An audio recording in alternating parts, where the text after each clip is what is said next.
Veće vas, gospodine Gotovina, na jedinstvenu kaznu od 24 godine zatvora.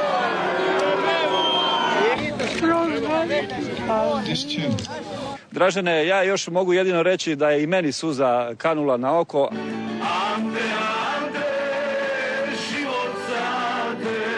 Ne vjerujemo, ne priznajemo Haški sud, niti njegove presude.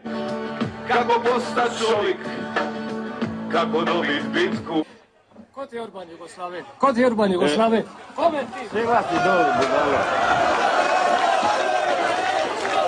Poslali su u zatvor Norca, Glavaša, Antu Gotovinu i sve hrvatske heroje. Tuđman je umra i sad hoće da bude treća Jugoslavija. Nemojte to zadovoljiti.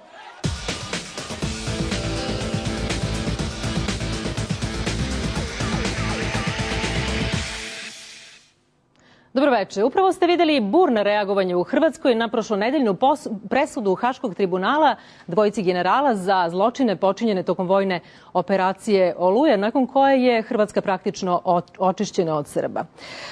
Mi večeras razgovaramo o tome da li presuda za udruženi zločinački poduhvat s Tuđmanom na čelu baca novo svetlo na događaje u Hrvatskoj i na Balkanu. I moji gosti večeras su gospodin Zdenko Tomanović, advokat i nekadašnji pravni savjetnik Slobodana Miloševića u Hagu. Dobroveče. Dobroveče. Gospodin Bruno Vekarić, zamjenik tužioca za ratne zločine Srbije. Dobroveče i vama. Dobroveče. I gospodin Savo Štrbac iz Dokumentacionog centra Veritas. Dobroveče. Dobroveče. Hvala vam svima što ste došli u emisiju. Sa nama večeras i gosti iz Zagreba. Gospodin Ivan Zvonimir Čičak iz Hrvatskog Helsinškog odbora za ljudska prava. Dobroveče, gospodine Čičak. Vidimo li se? Nadam se da ćemo se bolje čuti nešto kasnije. Hvala vam što ste sa nama u emisiji. Pa relacije... A moram reći, nažalost večeras nemamo više gostiju iz Zagreba. Pozvali smo predstavnike stranaka hrvatskih, prvenstveno vladajućih HDZ-a i SDP-a, no nije bilo spremnosti za učešće u emisiji. I konačno predlažem na početku emisije da se podsjetimo detalja prošlonedeljne presude kojom je general Gotovina osuđen na 24, Markač na 18 godina zatvora, a general Čermak je oslobođen optužbi.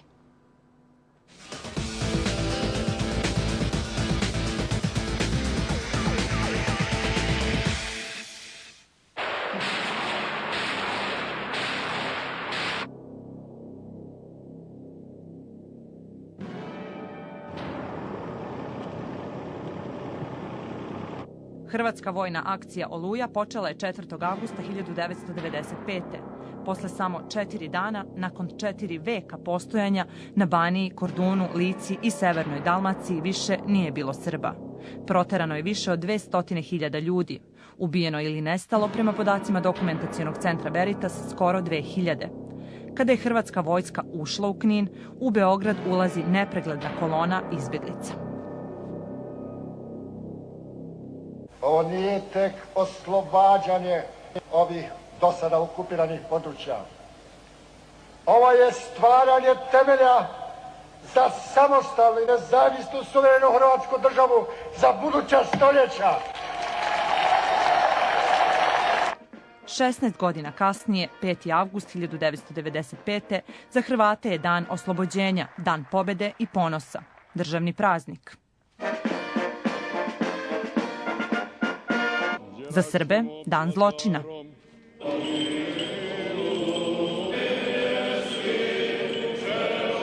Presuđujući hrvatskim generalima Anti Gotovini i Mladenu Markaču, Haški sud doneo je svoju presudu. Operacija Oluja, piše u prvostepenoj presudi, bila je udruženi zločinački poduhvat, na čelu sa predsjednikom Hrvatske Franjom Tuđmanom, smišljen da protera srpsko stanovništvo iz Krajine.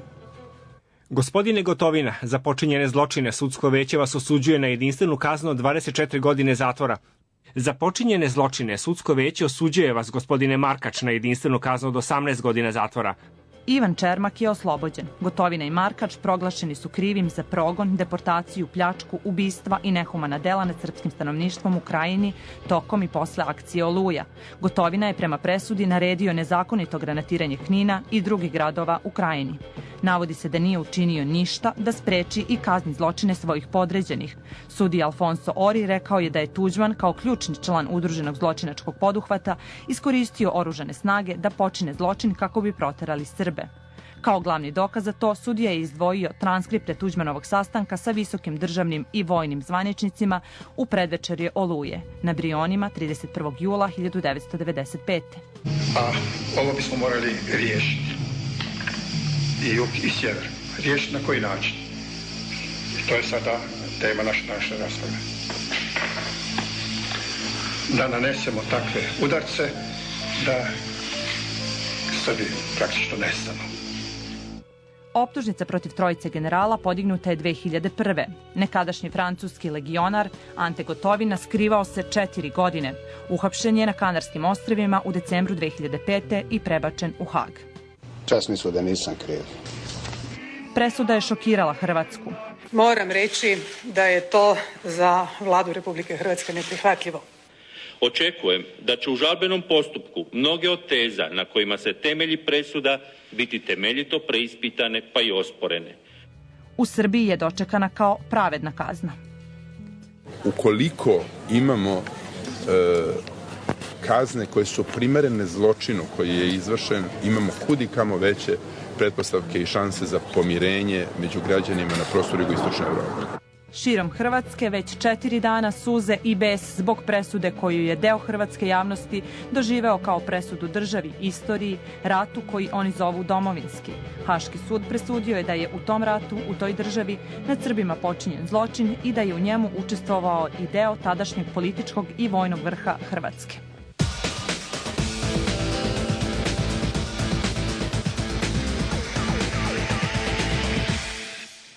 Kome je presuđen u presudi Gotovini i generalima, o tome razgovaramo. Zašto je važna ova presuda, gospodine Štrbac?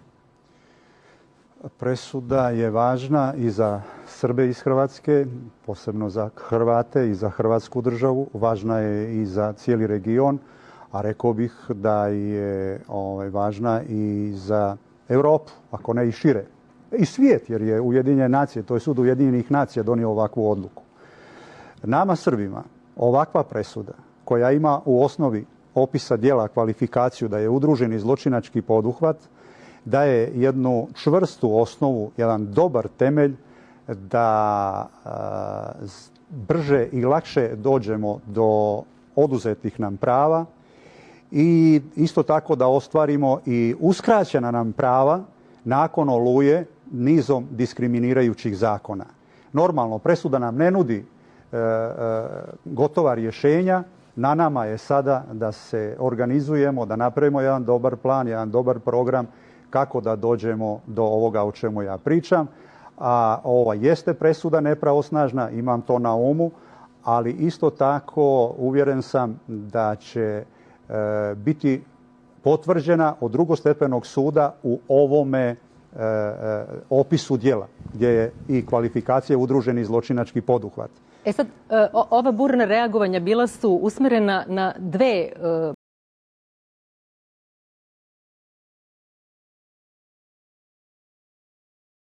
su njemu učestvovale na čelu sa bivšim predsjednikom Tuđmanom i drugo, hrvatska javnost je bila besna i na visinu kazne. Koje od tih tačaka ima veću težinu pravnu i šta znači odrednica udruženi zločinački poduhvat, gospodine Vekariću? Pa dve stvari su tu važne. Dakle, udruženi zločinački poduhvat, to sam već više puta rekao, je strašno oružje u rukama tužioca ukoliko sud usvoji ovu kvalifikaciju ili ovu pravnu doktrinu.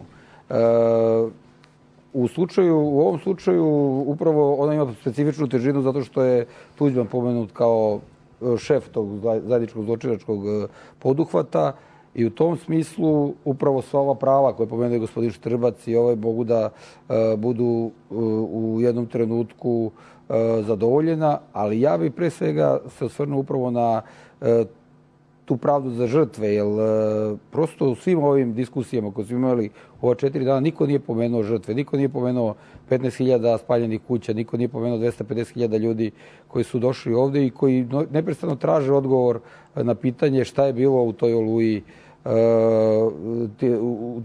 te godine. Ono što je veoma važno da li je to reći, odgovor žrtvama, ova presuda? Odgovor žrtvama jeste da konačno sada imamo pravosudnu istinu. Dakle, imamo lica koje su odgovorna za te zločine. Imamo kaznu i imamo prosto taj zajednički zločinački poduhvat kao jednu definiciju onoga što se desilo u Oluji. Veoma je važno isto reći što se tiče same visine kazne, da je to, nije nas iznenadilo. Imamo već praksu Haškog tribunala i što se tiče zločina na Kosovu, kada su bili u pitanju naši sunarodnici, od generala Pavkovića i ostalih, Milutinović je oslobođen, kao što znate, koji su takođe imali ovu doktrinu primenjenu u sudskoj presudi i vidi se da to i po visini izrečenih kazna i tekako opet jako oružje u rukama tužioca.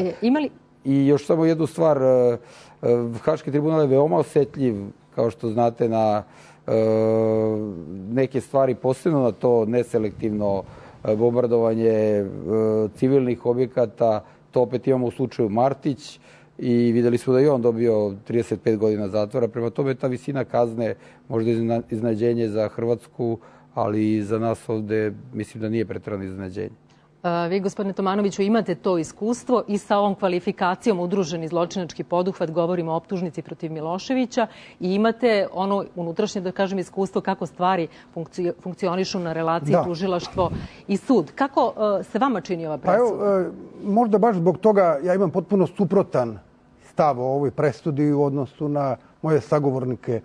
Ja zapravo mislim da je ova presuda još jedan u nizu potvrda da Haški tribunal nijedan od razloga zbog kojih je osnovan nije ispunio.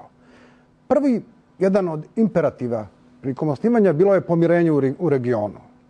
Mislim da ova presuda apsolutno ne doprinosi nikakvom pomirenju u regionu. Uostalom, možete danas da vidite i ovih dana stanje u Hrvatskoj. Da li zaista bilo ko ovde misli da je ova presuda doprinela da sada svako od nas u Hrvatskoj se osjeća u ovom trenutku. Ali zašto je to tako? Daleko. Pa evo, pogledajte uostalom reakcije, ne samo običnih građana, nego pogledajte reakcije zvanične politike.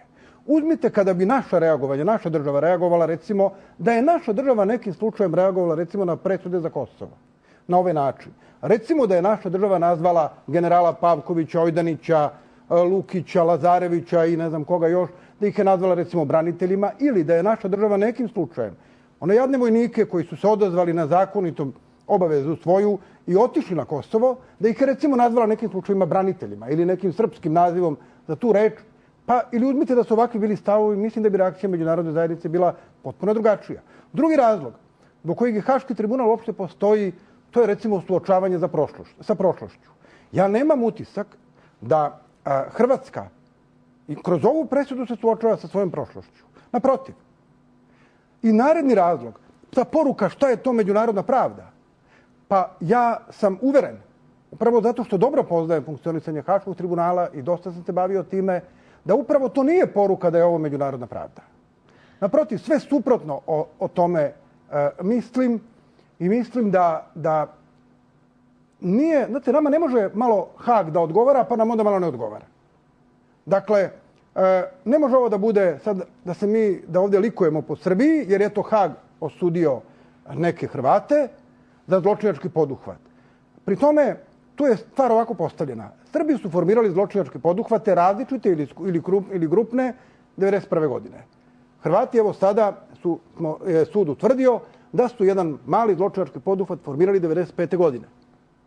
Dakle, kako mali čoveč? O čemu pričate? Kako mali može biti? Dozvolite, ja govorim mali... Pa ne mogu da slušam te. Protiraš 220.000 ljudi, mali, nije da ubiješ pa mali. Ali ako to... Nije li svaki zločinački poduhvat ipak samo zločinački poduhvat? Kada kažem mali zločinački poduhvat, mislim na sledeće. I mislim da tu nema nikakvih dilema na što mislim. Ja mislim da kroz sve ono što se dešavalo na teritoriji Hrvatske, o čemu verovatno vi znate bolje od mene, činjenično, a ja nešto znam kroz 400.000 dokumenata koji su mi bili u ruci. Maslenički most, Maslenica, Medački džep, Zapadna Slavonija, ceo niz stvari do sada nije našao svoju potvrdu ili odgovor na pitanja, što bi rekao kolega Vekarić, nije našao ni pred jednom međunarodnom institucijom. Hvala vam. Kao što sećate, bio je general Bobetko procesuiran pa je vraćen u Hrvatskoj. I dakle, ja ne mogu i završavam da se otmem mom utisku da je ovo ipak jedna politički određena presuda za određene političke potrebe. To kaže jedan deo Hrvatske. Sa nama gospodin Ivan Zvonimir Čičak iz Helsinškog odbora za ljudska prava Hrvatskog. Gospodine Čičak, zašto je hrvatskoj javnosti tako teško, videli smo ove proteste, da prihvati presudu od prošle nedelje? Iz istih razloga zašto je teško i velikom dijelu srbijanske javnosti da prihvati one presude koje se odnose na pojedince koji su osuđeni u Srbiji. Ja se slažem s onim što je ovdje izrečeno. Ova presuda, tu se ne slažem s Tadićem, neće doprinijeti nikakvom novom pomirenju, dapače ona će samo produbiti razlike između Hrvatske i Srbije, između Hrvata i Srba u Hrvatskoj, i mislim da neće biti na korist Srbima iz Hrvatske. Jednako tako ne razumijem što gospodin Savo Štrbac misli kad misli vraćanje prava. Da li on misli da će se Srbi vratiti u Hrvatsku? Ja u to ne vjerujem. Evo, sad će vam reći gospodin Štrbac. Izvolite. Normalno da ćemo se vraćati, to je samo jedno od tih prava. Ako nam se vrati ono što nam je oduzeto, kako sam rekao, sad ću to pojasniti, mislim na obnovu kuća, mislim na vraćanje stanova, mislim na isplate penzija, mislim na sve ono što nam je oduzeto, da se sad ne zadržava na ovome, sigurno da bi se ljudi vraćali. Ovako se nema gdje vratiti. A to ja mislim. Ali isto tako da vam kažem, da li pridonosi pomirenju? Najbolje bi bilo, jer dugo vremena je vladalo ovako uvjerenje. Ja sam bio na stotine tih konferencija raznoraznih međunarodnih gdje je rečeno, oni su se zvali za pomirenje, je li tako, za istinu i pomirenje. I onda je rečeno, vi Srbi priznajte da ste zločinci, da ste agresori, pa ćemo se pomiriti. Međutim, nije to istina. Ovo je dio istine. I istina normalno da uznemiri najprije i nakon strašnog uznemiravanja doći će i do smirenja. Ovo je početak pročišćenja, katarze ili suočavanja hrvatskog naroda sa svojom tamnijom stranom prošlošću. Ovo je i svojevrsna revizija novije istorije Hrvatske. Morat će se mijenjati udžbenici o ovome ratu zadnjem, jel da? Kad kažem katarza, pročišćenje, ona sama po sebi to neće da ostvari, ali mora da se počne. U Hrvatskoj se mora početi to suočavanje pravo sa prošlošću. To je proces koji će trajati, po meni, desetine godina, onoliko koliko je trajala indoktrinacija u Hrvatskoj u svim segmentima društva u toj mržnji prema Srbima. Gospodine Čičak, verujem da imate komentar na ovu tvrdnju iz studija, no hoću da vas pitam, dosta smo čuli izjava da je ovo ne suđenje generalima, nego da je to suđenje Tuđmanu, da je suđenje Domovinskom ratu, svim učesnicima Oluje, samoj vojnoj operaciji Oluja. Kome se zapravo sudilo i kome je izrečena presuda? Prije svega nije vrlo uputno komentirati presude koje nisu pravomoćne.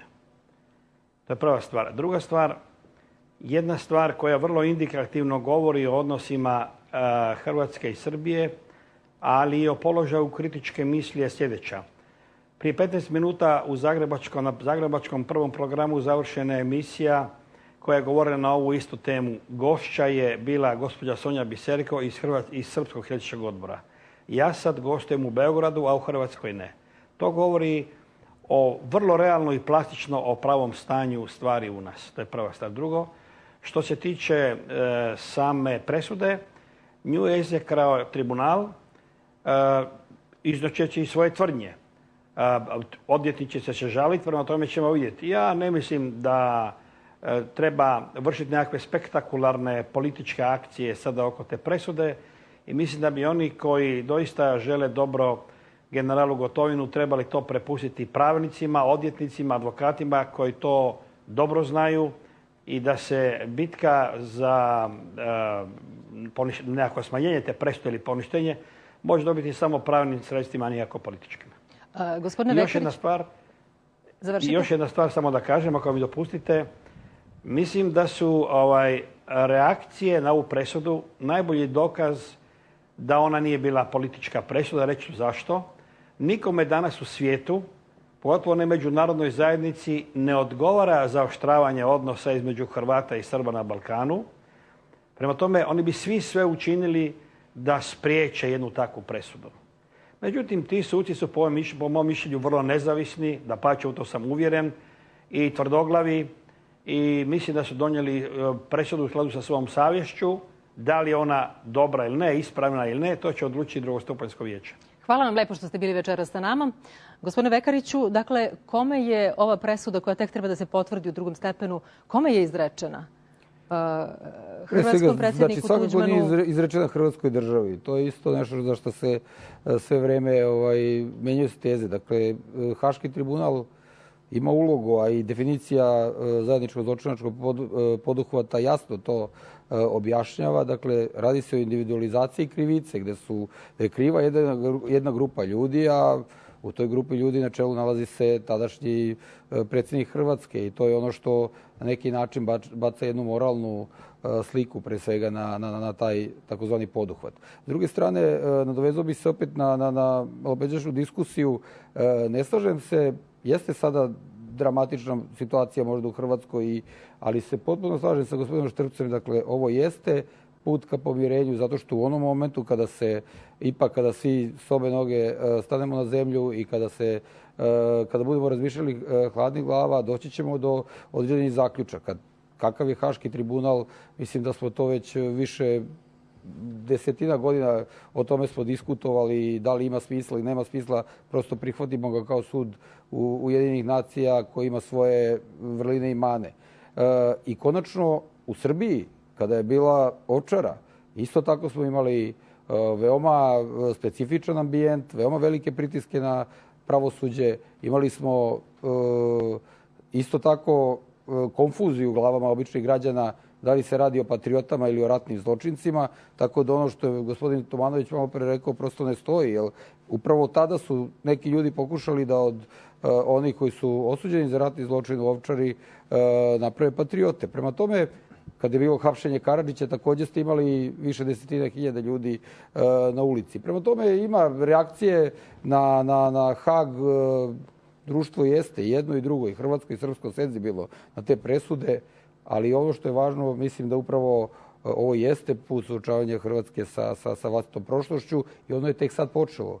Ono je tek sad počelo ovom presudom, jer do sada zaista nismo imali pravosudni odgovor za Oluju, a ni za neke druge isto tako poznate događaje. Zato što nema mesta, izvinjavam se, nema mesta razvodnjavanju. Dakle, naravno da ja nisam govorio o pojedincima iz Ovčare, jako taj predmet ne znam. Ali uzmite, kako je ova država nazvala vojnike koji su bili na Kosovu? Kako su oni nazvali te invalide koji su izgubili noge i ruke, na mlade momke, koji su se odazvali u zakonitu predviđenoj proceduri, odazvali pozivu i otišli na Kosovo? Da li je ova država njih nazvala, kako danas Hrvatska država naziva svoje, kako oni kažu, branitelje, da li ona njih nazvala nekada herojima? Ne, nikada. Mi zapravo ne znamo u ovom trenutku šta su oni. Dakle, molim vas, mi smo danas, vi ste isto rekli, neki transkript se malo prepominje, a vi poznajete predmet vezano za suđenje ovim generalima na Kosovu, pa vi ćete vidjeti da ni Ojdanić, ni Pavković, ni niko od ovih generala nema nikakav transkript. Njihova krivica se pretpostavljala. A znate, zašto mi imamo potrebu onda da pričamo o nama ako pričamo o ovoj presudi? Zašto imamo potrebu uvek da uspostavljamo paralele? Ja ću vas zamoliti samo da se vratite temi. Kako da ne? Evo reću vam zašto najjednostavnije.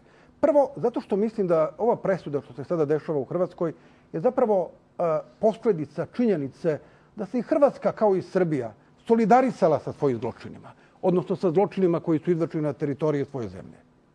Pa u ostalom broj pokrenutih postupaka i u samoj Hrvatskoj najbolje govori, najbolje govori o tome, ja sam negdje skoro govorio o tome, moje je mišljenje, ali na to mišljenje naravno imam i argumente, što se nas tiče, što se tiče Srbije, a mislim i da Hrvatska je slična, mi nikad se ne bi bavili ni jednim ratnim zločinom da ne moramo iz dva razloga. Zato što nas pritiska međunarodna zajednica ili zato što se udvaramo za dnevno-političke potrebe. Dakle, naš odnos, znate, ratni zločin je pre svega moralna kategorija, onda politička, pa na kraju pravna kategorija. Ali kako je moguće, gospodine Štrbac, da se niko u Hrvatskoj nije suočavao sa tamnom stranom rata? Evidentno počinjeni su zločini. Kako je moguće sve ove godine da se niko nije suočavao sa tim, kao ni vlade, pitanjem odgovornosti ko je za njih kriv? Pa znate, Hrvati su koristili jednu, rekao bih, jedno međunarodno uvriježeno mišljenje, stanovište koje je izgrađeno početkom tamo 90-ih, zahvaljujući mnogo čemu, pa i nama ovdje, odnosno ljudima koji su u to vrijeme vodili politiku Srbije i SRJ, da su po onoj hollywoodskoj šemi jedni dobri, drugi loši. Srbi su bili označeni kao loši momci, svi drugi su bili dobri i žrtve srpske, Srbi zločinci. I onda su se polakom, ili da kažem, poveli za takvom jednom ocjenom i do danas su uživali na takvoj jednoj ocjeni. Izgradili su sistem cijeli na tome, rekoh, enciklopedije, udžbenike, svi su uživali u tome. Sve do ove presude koja jeste po meni jedan od onih kamena međaša. Ali samo da bi kome se sudi ovdje? Ova presuda svakako ide u dva pravca. Ide prema dvojici generala koji su osuđeni i njihovim porodicama. Dakle, oni će ispaštati, ako ova presuda ostane pravosnažna, oni će odležati, oni će robijati, bit će rastavljeni od svojih porodica. Ide u drugom pravcu, neminovno ide ka državi Hrvatskoj. Ja sad kažem, na ovom sastanku na Brionima bio je cijeli politički, vojni i policijski vrh. Nema ništa iznad. Ništa nema iznad predsjednika države koji je ujedno i predsjednik, odnosno vrhovni komandant oružanih snaga. Tu su dvojica načelnika generalštaba. Tu su komandanti akcija. Tu je Miroslav Tuđman, sin Franjin kao kako se kaže, šef svih obavještajnih služba. Tu je Zagorac kao logističar. Nema ništa iznad. Pa nikad ne donosi narod referendumom odluke šta će posebno u ratnim vremenima, šta će se i kuda ići. Dakle, neminovno je da ova presuda se odnosi i na Hrvatsku državu, čega su na kraju krajeva u Hrvatskoj veoma, veoma dobro svjesni i zbog toga ovakvi nemiri. I još nešto, molim vas, evo, da li je ova akcija, da li je Oluja legalna? Evo, imate isto ovih dana, diskusije se vode kao udruženi zločinački poduhvat je, ništa od toga gore nema, pa još zločinački, jel da? On je kao nezakonit, a Oluja zakonita. Pa ne može to tako, to je nespojivo po zdravoj logici jedno s drugim. Da li to znači da ostala je jedna izjava gospodina... Evo da vam kažem, samo ovo pa smo onda da ova dilema. Ori je rekao da nisu oni ulazili u... Ne bavi se pitanjem legalnosti ne bavi se pitanjem legalnosti. Ali je sad na nama da izvučemo pouku iz toga. Ja ću vam sad reći. Hrvatska je neminovno... I nije sama Oluja, već odluka hrvatskog rukovodstva. Neminovno je Hrvatska dobila zeleno svjetlo od SAD-a. To je dokazano, je li tako? To niko ne spori više. I od NATO-a. Da izvede akciju Oluja. Rečeno im je nek to bude brzo i nek se poštuju ženevske konvencije i zakoni i pravila ratovanja. I onda Tuđman koristi takvu jednu saglasnost, jednu situaciju povoljnu za Hrvatsku i ilegalno, tajno saziva taj sastanak 31. jula na Brionima i donosi ovaj pakleni plan o udruženom zločinačkom poduhvatu. Od tog momenta više se ne može govoriti o legalnosti akcije Oluja, ona postaje od tada zločinačka. Da li ja vas dobro razumem, izvinite gospodine Štrbac, da vi hoćete da kažete da je tek 1995. godine došla jedna akcija gdje se pojavio Tuđman sa planom, malo pre ste rekli Brioni, brionski sastanak i svi, tu nema niko iznad, i da pre toga je sve bilo na terenu individualnoga, bez tih političkih nivoa, bez tih planova, bez tih... Da li vi to zapravo sada kažete? Ja to ne kažem, ja samo komentarišem presudu koja je tema našeg razgovora. Znate, ima tu u pravnom pogledu, ajte da, ako se već malo bavimo pravom, ima tu dosta stvari, da sad ja ne podučavam branioce okrivljenih, ima tu dosta stvari gdje nije baš ovako, kako se kaže. Naime, oni kažu ne ulaze, ne osporavaju Hrvatskoj pravo, I nama su rekli da nisu osporavali Jugoslaviju da se bori protiv bombardovanja. To je slična formulacija. Ili kad kažu da nije suđenje akciji Oluja. Znate, pravno nije, ali istorijski, politički jeste. Da li je onda tačna ona Granićeva da posle ove presude, ukoliko se ona potvrdi u drugostepenom postupku, ništa više i sve će, kaže on, u Hrvatskoj se vrednovati drugačije.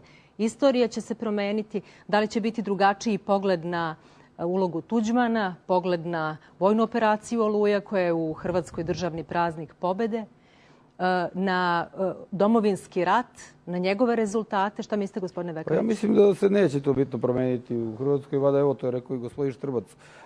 Znači, manje više, kroz jedno određeno vreme svakako da. I drugo, već imate glas razuma, već imate gospodina Josipovića koji daje umerene izjave, naravno malo politički oprezne, ali i tekako umerene izjave, trezvene izjave koja i tekako pominju Tuđmana kao nekoga koji je pravio velike greške. Sada, znači, kamen spoticanja u Hrvatskoj jeste taj zajednički zločinački poduhvat i advokati, odnosno, evo, recimo, vaš kolega gospodin Nobilo upravo kaže da to i jeste mogućnost, upravo zajednički zločinački poduhvat jeste mogućnost odbrane Gotovine da upravo tu nešto izbedi. Ja nisam tog mišljenja, ja mislim da u principu možda ako bude nekih izmena bit će možda oko visine kazne, ali da se ta pravna doktrina, odnosno zajednički zločinački poduhvat neće u drugom stepenu promeniti. Znate šta će se možda promeniti? U tim komentarisanjima, ako se dobro sećam, prošle godine je predsjednik Hrvatske na proslavi godišnjice rekao da je Oluja bila jedna briljantna akcija izvedena u skladu sa međunarodnim pravom. To on i danas tvrdi. Dobro, ja se ne znam za danas, sećam se prošlogodišnje njegove izjave i sada samo sva dela. Mislim da će biti mnogo oprezniji kada bude to tvrdio, posebno čak i ovaj briljantni deo. Ja sam pred ovu emisiju pogledao malo presudu, što bi rekli vi novinari po dijagonali. I ako sam dobro zapamtio, u onom drugom delu presude na strani, mislim da je 541. kaže sudsko veće. Otežavajuća okolnost je to, kaže, što su, sad ja pojednostavljujem, to su kukavički ubijeni. Kaže čak i sljedeće, da je general ukazivao Tuđmanu da je veliki broj ljudi napustio već kuće, pa kaže, ako budemo ovako pritiskali, ako dalje budemo pritiskali, ostaće, kaže, oni nemoćni stari. I ti nemoćni stari su ubijeni i to je veće nazvalo kukavičkim ubistvom. Dakle, mislim da će političari malo opreznije sada davati takve ocene, posebno da li u skladu s međunarodnim pravom ili...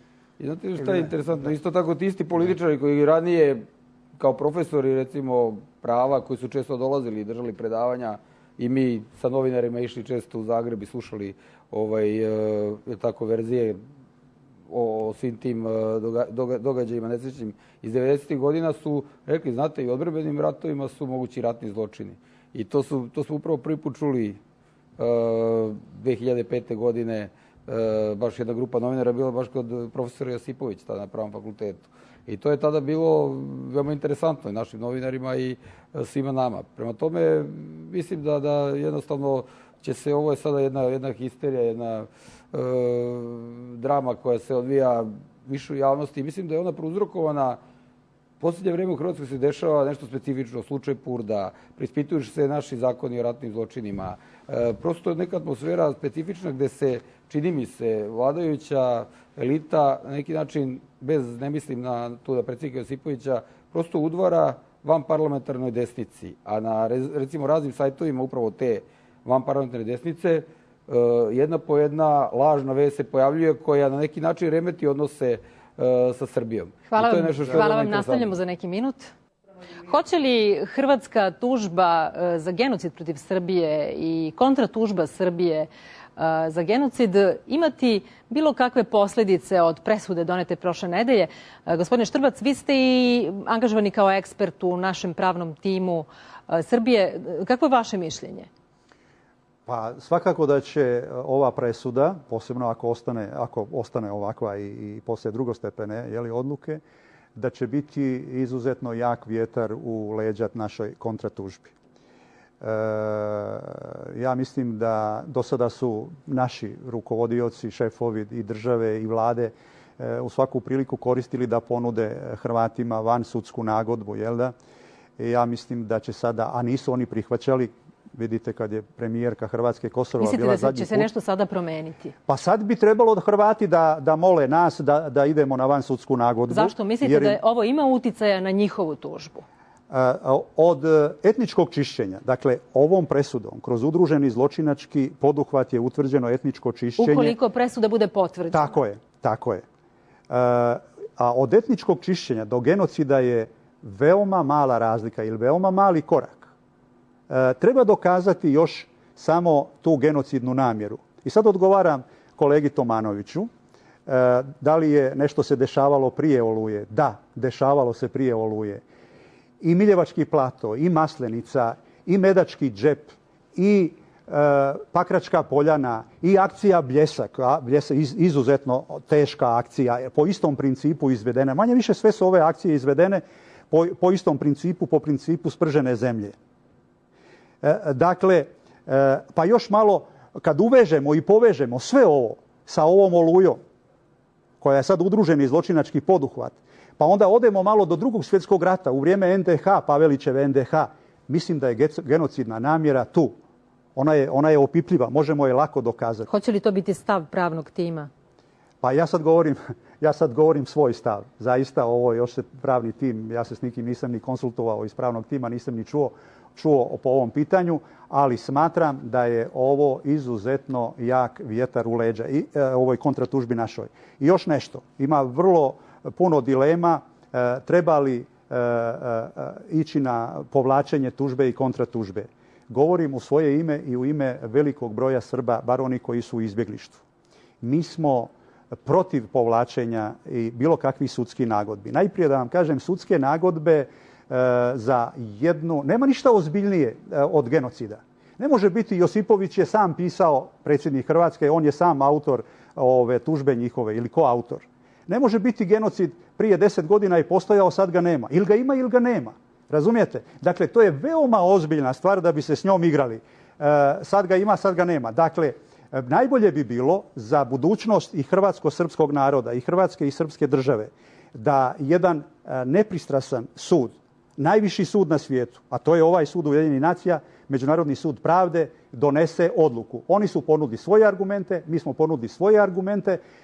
Oni tvrde da smo mi počinili genocid nad njima, mi tvrdimo da su oni nad nama. Neka sud, kao i ovaj sada, jeli, to su sudovi Ujedinjenih nacija, neka donese odluku da li ima obostranog genocida, jednostranog ili ga uopšte nema. Dugoročno gledano, ja mislim da to vodi jedino ka pomirenju. Međutim, kada je reč o žalbenom postupku, kakva je procedura, koji su to rokovi? Šta se može eventualno dogoditi u žalbenom postupku? Mi smo vidjeli da na nekim primjerima imali smo slučaj jednog hrvatskog generala gdje je...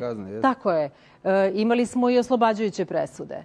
Pa zavisi, evo vidim danas u medijima da se recimo Hrvatska mobiliše, da čak političari imaju ulogu da lobiraju, čak i sam Josipović malo daje izjave koje jesu na neki način racionalne, kažu možemo mi da lobiramo kao političari, jer sud je nezavisan, sudije su vrlo ljudi od integriteta i malo će uroditi plodom to što mi lobiramo. Ja mislim da to može ići u dva pravca. Jedan je da se ta kvalifikacija menja, to tvrde neki ugledni advokati da bi upravo taj zajednički zločinački poduhvat mogao da se na neki način napada. To vam je taj transkript sa Briona u 31. A može li se, pošto brionski transkripti predstavljaju uporište presude? Predstavljaju uporište i sad znate, njihova teorija jeste da upravo to što se tako reklo, da to ne znači baš ono što je sud našao da znači. Prema tome, to oni sad treba da dokažu. Ali s druge strane, mislim da je verovatnije da će se ići na neku korekciju kazne. Hoću da kažem da je tužilaštvo tražilo 27 godina, da je on dobio 24.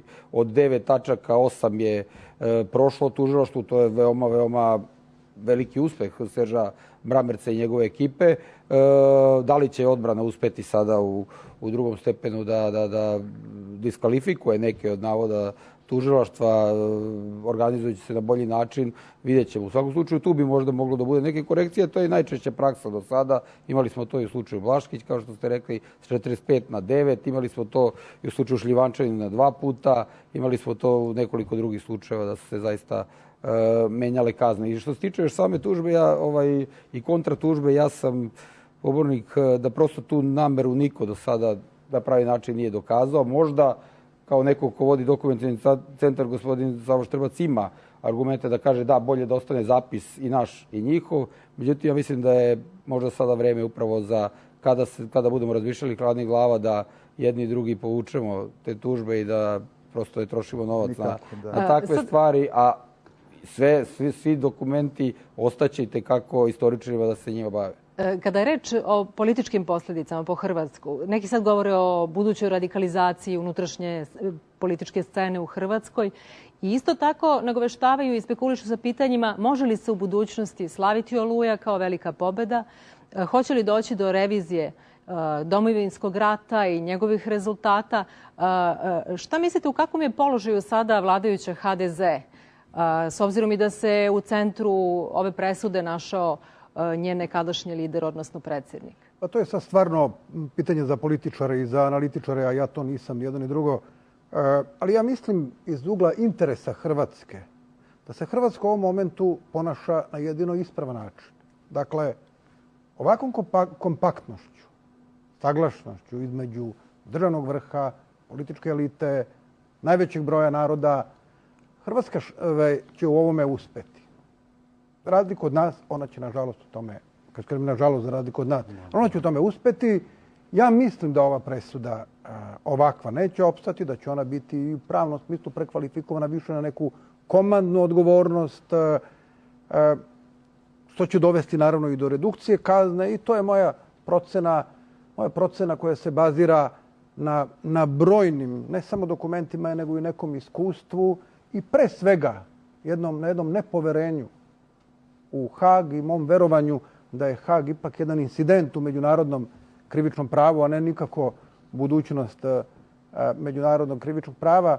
Znate, kao što mislim da nije slučajno od svih tih od 1991. godine pa do 1995. godine da nije slučajno izabrana najbolnija tačka u Hrvatskoj, a to je ta operacija Oluja na koju su oni, ja mislim, najponosniji od svih ovih akcija koje se dešavale na teritoriji Hrvatske. Moram reagovati ovdje. Doduše, kolega ima svoje mišljenje, ali moram ga posjetiti čak i na, evo, recimo, šef njihovog pravnog tima, profesor Mirjan Damaška, ovih dana i večeras sam ga gledao, uključio se direktno sa Yale-a u emisiju u Hrvatsku na njihovoj televiziji, gdje on smatra da, koji ovo što je rekao gospodin Vekarić, a ja to već danima ponavljam, da može doći samo do smanjenja kazne. Čak su advokati, branioci izbjegli mogućnost koja im je nuđena da govore o olakotnim okolnostima.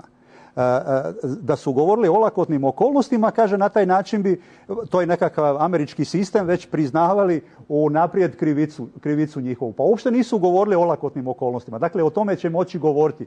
Pa će biti smanjenja presuda. Ali ni on, ni ja, ni mnogi drugi koje sam ja čitao, ovako realniji teoretičari i praktičari ne dovode u sumnju da će biti promijenjena kvalifikacija opisa krivičnog djela udruženi zločinački poduhvat. Jer toliko su jaki argumenti da imamo scenario po kojem je izvršena akcija. Scenario su napisani na Brionu i to ostali, dakle, pisani tragovi, odnosno snimljeni glasovi, a ovo je drugo onako kao što je rečeno, sve se odvijalo na terenu. Psihološka dejstva, ubijanja, deportovanja, pljačkanja, paljenja, svih onih osam oblika etničkog čišćenja su se zaista ostvarili. I pišu oni u presudi na ovih 1400 stranica pojedinačni slučaj ubistva. Oni su zapravo izveli 324 dokaza o primjeri faktički. Oni su na taj način utvrdili obrazac ponašanja i dalje nisu išli. Čak sve nije ekshumirali iz Oluje žrtve. I po tom obrazcu su presudili. Dakle, ima dovoljno dokaza. Na kraju krajeva nijedna se akcija nije odvijala pred očima cijele svjetske javnosti kao Oluja. Bilo i neki drugi, ali ovdje su sve snimljeno. Pošto mi gospodin Štrbac već odgovara nekoliko puta, ja sam uskraćen da mu vratim taj neki odgovor. Znate šta, ja možda ne znam tu presudu tako detaljno kao vi, ali za svoj pravni stav, ja sada neću da dajem ni ideje hrvatskim kolegama, ali za svoj pravni stav imam dovoljno argumenata počev od nesporne činjenice koje je vama isto poznata, da su plan Oluja je napravljen izvan Hrvatske. I to valjda nije sporno. Oko toga valjda možemo da se složimo. Ali mi o tome ništa nismo saznali, gospodine Tomanoviću, iz ove presude. Strong resolve ili tako nešto, akcija. To nije involvirano u presudu, već je... To nije involvirano. Ja govorim o sljedeće. Prvo, teorijski je pravno i teorijski moguće preinačenje. To je prva stvar. Da li će se ono desiti, da li je moja procena ispravna ili ne, pokazat će vreme. Uz puno uvažavanja argumenta gospodina Štrpca, ja sam skloniji da poverujem... Mislite da će odlučivati ponovo politika? Molim? Ponovo će odlučivati politika? Ja mislim da je u Hagu sve bila politika. Znate, pogledajte, evo, ovo je prvi slučaj tog zajedničkog zločinačkog poduhvata. Kad su u pitanju, recimo, 1000 ubijenih momaka u Bosni i Hercegovini, nijedan nikada nije optužen od strane pripadnika ekstremnih muslimanskih snaga, ni mudžahedina, ni oni koji nisu mudžahedini, ni oni koji su pravili ideju Bosne po tom konceptu, niko nikada nije optužen za zločinački poduhvat. To je bilo isključivo namenjeno za Srbe i sada i za Hrvate kroz ovu presudu. Dakle, ako mi treba da potrošimo vreme objašnjavajući da li je Hag ostvario svoju svrhu nakon 18 godina postojanja, onda stvarno mislim da će nam trebati daleko više vremena i daleko više argumenata nego što ih sada ovdje smo u prilici da ih iznesemo. Mislim, da li vi mislite da će u drugom stepenu suda odlučuje odgovornosti nekog inostranog elementa u odnosu na Brionski samit? Ja mislim da nema šansi. Nije me kolega slušao. Dakle, nije uopšte sporno ko je odobrio Hrvatima i dao im zeleno svjetlo. To su se hvalili, ali oni, ti isti koji su im dali zeleno svjetlo su izigrani od strane Tuđmana ovim brionskim sastankom. I nema ko da ga brani. On je njih izigrao, nema ko da ih brani. Onog momenta kad su oni iskoristili za Prvo se ne radi samo o zelenom svjetlu. Dobro, oni su njih obučavali. Nije sporno da suština presude, kako je napisana, nije oslobađanje, kako oni kažu, Knina, nego etničko čišćenje i proterivanje. I tako jeste napisano. I ja ne dovodim u pitanje šta je napisano. Ja govorim samo o sljedećem. Da mislim da smo mi u Srbiji ovu situaciju izabrali da nam Hag odjednom odgovara, a nije nam odgovarao 15 godina. Ili ne znam koliko godina. I ja na to reagujem pre svega. Moram vas pitati na kraju. Hrvatska ima za svoj cilj priključenje Evropskoj uniji. Vidjeli smo da je antievropsko raspoloženje povećano, odnosno smanjeno, da je svega 25% ispitanih u nekoj anketi upravo na dan kada je objavljena presuda i dalje podržava pristupanje Evropskoj uniji, a više od 88% smatra presudu nepravednom. Pocepana je zastava Evropske unije. Za sutra Hrvatska stranka prava čini mi se da je zakazala potpisivanje peticije protiv priključenja Evropskoj uniji. Mislite li da će uloga Evrope ovdje i stav njen prema Hrvatskoj igrati određenu ulogu kada je reč o prihvatanju presude, gospodine Vekariću? Kada se, naravno, posle izvestog vremena, kada prođe ovih prvih 7 dana, znači ove reakcije na presudu, mislim da će početi racionalno da se razmišlja o tome i tekako da će se ponovo vratiti Hrvatska na taj svoj evropski put, što je, mislim, pre svega za nju izuzetno značajno. Ta jedna atmosfera koju imate na ulici od strane, kažem vam, van parlamentarne desnice nije ipak lakmus papir, bez obzira na te ankete. Te ankete su sada bazirane upravo na ovoj presudi za koju zaista većina građana Hrvatske misli da je nepravedna. Profesor Škulić sa Pravnog fakulteta smatra da bi bilo važno da Evropska unija traži od Hrvatske kao kandidata za članstvo ne samo revidiranje njenog zvaničnog pogleda, kako je rekao, na istorijsko dešavanje 90-ih, već i na pravično obeštećenje prognanih Srba, omogućavanje povratka i tako dalje. Mislite li da je to realno? Nešto ste i sami nagovestili. U početku, ovo nam pruža zaista ova presuda sa ovim udruženim zločinačkim poduhvatom osnov, dobar temelj da sve ono što nam je oduzeto i što nam je uskraćeno povratimo. Znate, a inače ovo da vam kažem, oko moje mišljenje oko ulaska Hrvatske u Europsku uniju, oni su se nadali da će biti sada krajem juna već potpisan taj pristupni sporazum ili da će zaključiti sva ova poglavlja, posebno pravosuđe. Po meni će ovo svakako prolongirati za kako bih rekao, završetak ovog poglavlja najbolnijeg za Hrvate, pravosuđe, moram isto tako reći da je ova presuda i ovakva nepravosnažna, a posebno kad bude pravosnažna, da je ona poziv cijelom regionu, posebno hrvatskom pravosuđu, da procesuira i sve ostale članove udruženog zločinačkog poduhvata, jer bi bilo strašno, ružno, nepravedno, nepošteno da ovi generali, koja su samo dvojica udruženog zločinačkog poduhvata, leže u zatvoru, a da oni koji su živi, recimo Miroslav Tuđman, i dalje mirno tamo sjedi i predaje na nekom pravnom fakultetu. Ako je to poruka, to je vaše mišljenje. Mislite li da su političke elite izvukle nekakav nauk iz događaja 90-ih? Odnosno da sada ova presuda pruža jednu kompletniju sliku događaja u kojima su učestvovali svi zaraćeni narodi i njihove elite? Gospodine Tomanović. Pa da smo se sa sopstvenom prošlošću sudarali na našoj teritoriji, znači Srbi u Srbiji, Hrvati u Hrvatskoj, onda bi nesumnjivo tog nauka bilo. Nema sudaranja sa prošlošću izvan zemlje u kojoj su se dešavali ti ratni događaji i ja mislim da li su izvukli nauk ili ne, samo zavisi od političkih okolnosti. Kao što vidite, evo, raspravljali smo na početku da li će ovo doprinijeti pomirenju, pa mislim, naš predsjednik se i izvinjavao Hrvatskoj, pa opet to nije uticalo pa smo juče čuli izjavu predsjednice vlade Hrvatske koja je Jasenovac izjednačila sa Vukovarom. Da ne bih, ja mislim da će svakako jedna i druga politička elita izvući poruku iz ovoga. Svaka presuda ostavlja određeni žig, pečat na određene događaje i pre svega, kažem, to je satisfakcija za žrtve i stoga, obzirom da jeste zadovoljenje pravde određena satisfakcija za žrtve, političke elite imaju obavezu, odgovorne su u toj meri da izvuku iz ovih stvari poruku. Hvala vam lepo što ste bili večeras moji gosti. Hvala vam na gledanju i laku noć.